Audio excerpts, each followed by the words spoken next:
kang leso-leso sukayung marade. Masyarakat Wandan atau yang lebih sering dikenal dengan masyarakat Banda Eli yang saat ini berdomisili di Pulau Kebesar, Kabupaten Maluku Tenggara, merupakan masyarakat adat yang menjunjung tinggi nilai-nilai Islam, baik dalam tradisi maupun tatanan kehidupan masyarakat yang pada mulanya berawal dari Pulau Banda Neira, Kabupaten Maluku Tengah. Keberadaan mereka di Pulau Kei Besar sudah dimulai sejak 4 abad yang lalu atau sekitar tahun 1620-an. Akibat adanya pembantaian massal dari pemerintah kolonial Belanda untuk merampas kekayaan milik masyarakat Banda Neira pada saat itu. Opsi meninggalkan Pulau Banda menuju ke tempat yang lebih aman dalam mempertahankan akidah adalah pilihan yang tepat bagi masyarakat Banda pada saat itu. Dan Pulau Kebesar adalah akhir dari perjalanan mereka. Nah, untuk mengetahui cerita masyarakat Banda Eli ini, mulai dari meninggalkan Banda Neira sampai dan dengan bagaimana mereka dapat mempertahankan keberlangsungan hidup mereka di Pulau Kebesar ini, mari kita ikuti penelusurannya di cerita budaya desaku di Pulau Kebesar, Kabupaten Maluku Tenggara.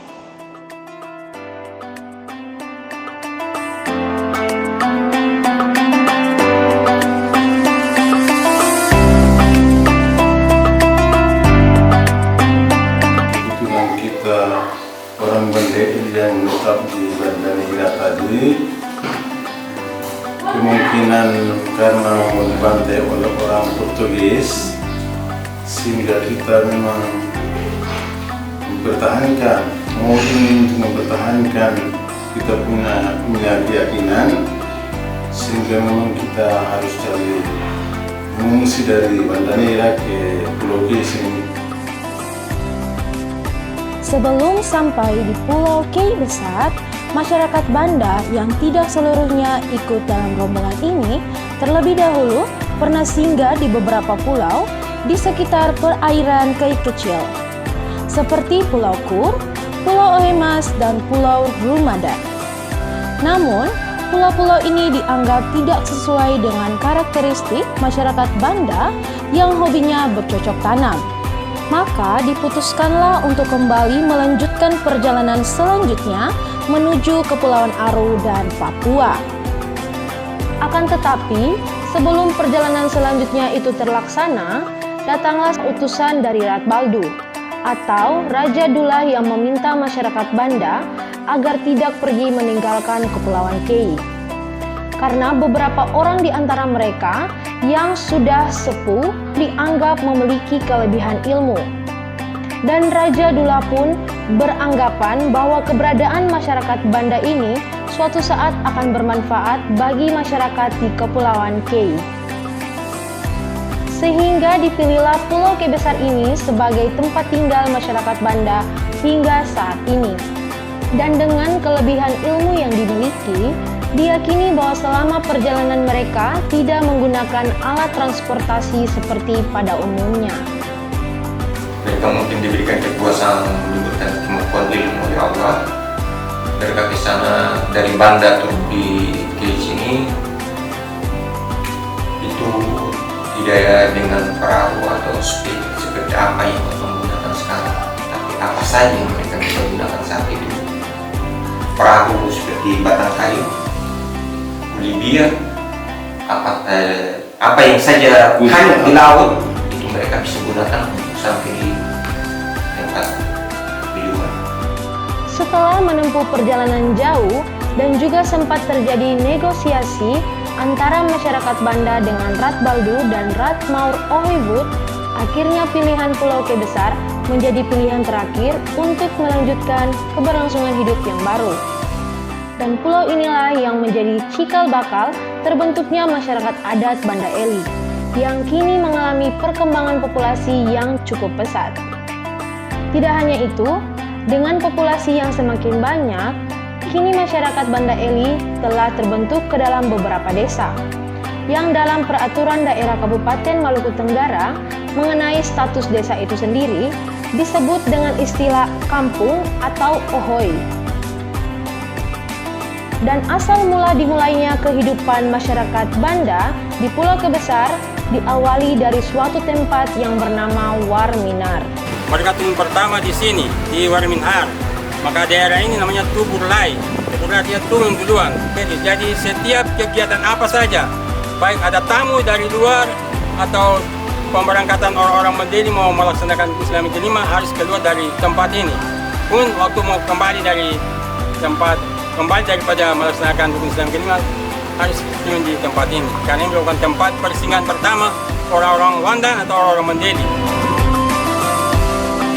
Selain Warminar sebagai saksi sejarah keberadaan masyarakat Banda di Pulau K Besar, tempat berikutnya yang diyakini oleh masyarakat Banda sebagai tempat yang memiliki nilai sakral tersendiri adalah Tanjung Keramat, di mana tempat ini adalah tempat pekuburan bagi orang-orang tertentu yang memiliki tugas dan tanggung jawab yang tinggi di tengah-tengah masyarakat ketika mereka hidup.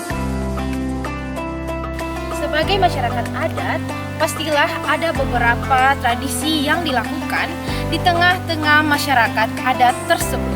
Hal tersebut tak terkecuali bagi masyarakat Banda Eli, di mana ada sejumlah tradisi yang hingga kini masih dipertahankan. Salah satu di antaranya adalah tradisi moli-moli. Bagi keluarga yang melaksanakan rukun Islam yang kelima, yakni melaksanakan ibadah haji. Tradisi Ramadan ke haji itu pertama itu dong ziarah atau di bulan Keramat sana. Kemudian salah satu keluarga dari pihak yang berhajat ini mencarikan anak gadis perempuan yang belum mendapat haid, maaf ya. Lalu dia tetap saja di dalam kamar itu selama orang yang menjalankan haji ini belum pulang di termasuk dia punya makan minum apa juga harus pakai. Itu bahasa Wanang bilang mul ya, mul. Tradisi lainnya yang masih dipertahankan adalah tarian hadarat. Dan biasanya tradisi ini dilangsungkan pada acara tertentu saja, termasuk saat menjemput tamu yang berkunjung ke Ohoy Banda Eli. Kemudian, sebagai saksi sejarah berikutnya, dalam kehidupan adat masyarakat Banda Eli, hingga kini masih terdapat beberapa rumah adat yang diperuntukkan bagi pemangku jabatan di Ohoy Banda Eli. Sayangnya, ada beberapa di antara bangunan itu harus direnovasi atau dipugar oleh karena bangunan lamanya telah tua dimakan usia. Begitu juga dengan bangunan masjid tertua di Ohoy Banda Eli, yaitu Masjid Al-Mukarram yang telah mengalami beberapa kali pemugaran atau renovasi. Dan menurut rencana pada bulan Oktober 2020 mendatang akan dilangsungkan pembongkaran bangunan Masjid Al-Mukarram yang lama yang selanjutnya akan dilakukan pembangunan bangunan masjid yang baru, di mana proses peletakan batu pertamanya telah usai dilakukan pada awal bulan November 2019 yang lalu. Kemudian, untuk mempertahankan hidupnya dalam kegiatan ekonomi, masyarakat Banda Eli selain berkebun, ada juga yang menjalani profesi sebagai nelayan, pengrajin emas adat, dan pengrajin suram. Dan sebagai bagian dari adaptasi perkembangan zaman, di tengah-tengah masyarakat Banda Eli saat ini telah berdiri bangunan fasilitas umum seperti puskesmas, sekolah-sekolah, dan sebagainya. Itu tadi cerita budaya desaku yang ada di masyarakat Banda Eli dengan segala cerita yang pastinya menarik untuk ditelusuri. Dan semoga tayangan ini dapat memberikan khazanah kebudayaan yang ada di tanah air dengan segala latar belakang tradisi dan budaya yang kita cintai ini. Terima kasih dan sampai jumpa di perjalanan berikutnya. Sokaruma radhi silakli